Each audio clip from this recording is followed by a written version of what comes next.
নমস্কাৰ একে ক্ৰিয়েচনছত আপোনালোক সকলোকে স্বাগতম জনাইছো।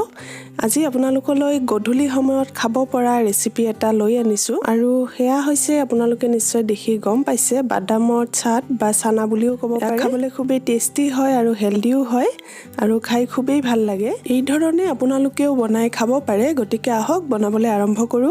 প্ৰথমতে আমাক লাগিব বাদাম। ইয়াত মই কেঁচা বাদাম লৈছো আৰু বাদামখিনি এতিয়া প্ৰথমে সিজাই ল'ব লাগিব। গতিকে প্ৰেছাৰ কুকাৰ এটাত 1 কাপ কেঁচা বাদাম মই দি দিছো।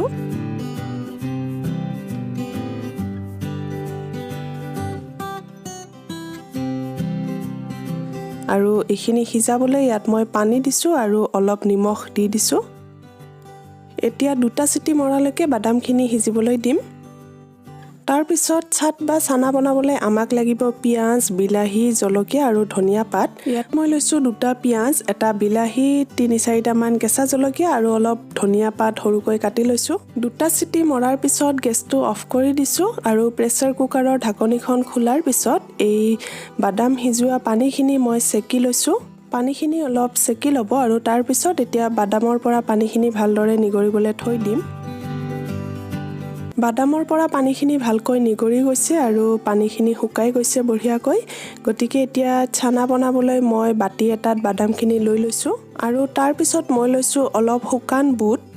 শুকান বুট দিলে খাই বেছি ভাল লাগে, থকা বাবে মই দি দিছো, কিন্তু যদি নাথাকে নিদিলেও হ'ব। এতিয়া সৰুকৈ কাটি লোৱা বিলাহী, পিয়াজ, জলকীয়া আৰু ধনিয়া পাতখিনি ইয়াত দি দিলো।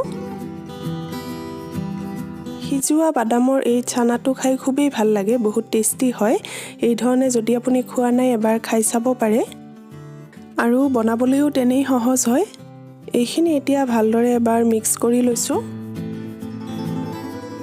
তাৰ পিছত ইয়াত মই আধা চামুচ নিমখ দিছো আৰু অলপ কলা নিমখো দি দিছো।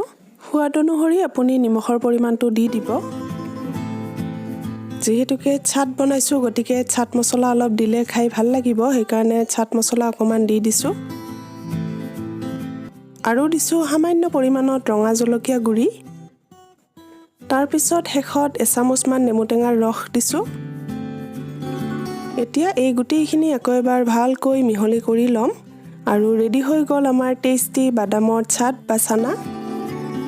এইখিনি এতিয়া পৰিবেশন কৰিবলৈ সৰু বাটি এটাত নমাই লৈছো।